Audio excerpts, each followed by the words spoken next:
You can host an ugly Christmas sweater party, and the schmaltzier the better. Schmaltzy means corny. I'm going to give you some ideas for a couple ugly Christmas sweater parties that I've hosted. It starts with the invitation. You want to make it really clear what kind of a party you're hosting.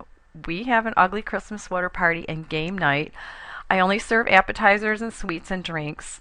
You want to make sure that your address is on there, how to get in touch with you to respond, and then give people a suggestion for where they might find an ugly Christmas sweater. I give prizes for the best sweaters too. So in my area, people can find them really cheaply at Goodwill, at Savers, and at the Salvation Army. But it's also best to start looking for their sweaters in early November because they go really fast because the college students come home and snap them up. And this is where a lot of this started at the universities. So let's start with some of the food. So I want to tell you about a punch that I made. So I serve soda pop and wine, and I also malt hot cider with cinnamon sticks and cloves, which I now realize I need to do a recipe for YouTube on that.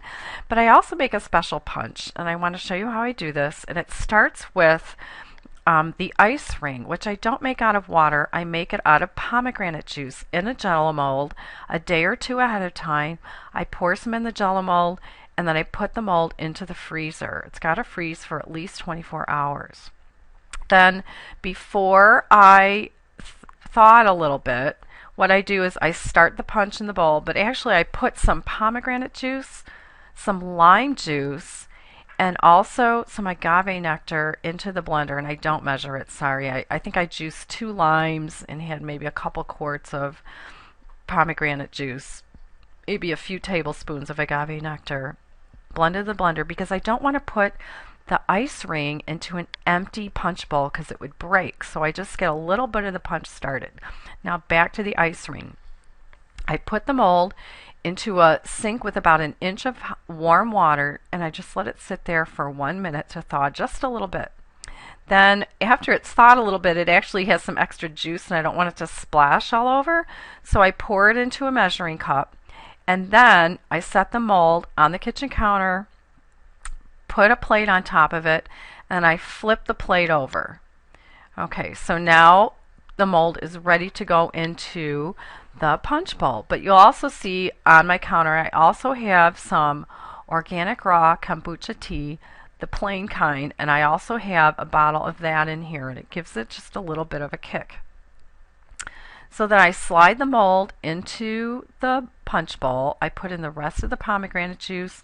I put in the kombucha, and then my last ingredient is club soda or sparkling water. Now I made the mistake of opening the bottle of club soda right at the table there, and it splashed all over. It just fizzed. And the bottle had not been shaken. I don't know what happened. So make sure you take that club soda bottle and you open it over the sink and then walk it over to the punch bowl and pour some in, and then give it a taste and see if you need more of something. So back to the table. So I serve a lot of appetizers. I've got the schmaltzy jello, just because, you know, it kind of goes along with the theme. I put the flatware, the plastic flatware in gold in coffee mugs that are actually Christmas coffee mugs. I actually got some decent looking holly from Trader Joe's, and so that's not so schmaltzy, but it made the table look nice. And actually the lighting was dimmed so that the candles look better. And then it's just all different kinds of appetizers. I use luncheon size plates and luncheon size napkins. In the little crock pot on the left, I've got marinara sauce because I'm serving hot mozzarella sticks. Then I also have a sweet table with all just cookies. I had more cookies coming actually from one of my guests. If you can have a 3-tier to put your desserts on, that's always fun. I have 2 of these and I like to put desserts on them. And then if you have any decorations, you can put them out as well. I put candles out that I hadn't lit when I took the picture, and then I use small plates and small napkins at this table. Now for your guests, they all look surprised I took the picture. Again, it was a lot dimmer, you know, flash on the camera. I mentioned that we did a game night. So that as people came in, I had a sheet inside a folder with stickers on them, and on each one was the name of either a famous person or a famous character. The game is called Who Am I?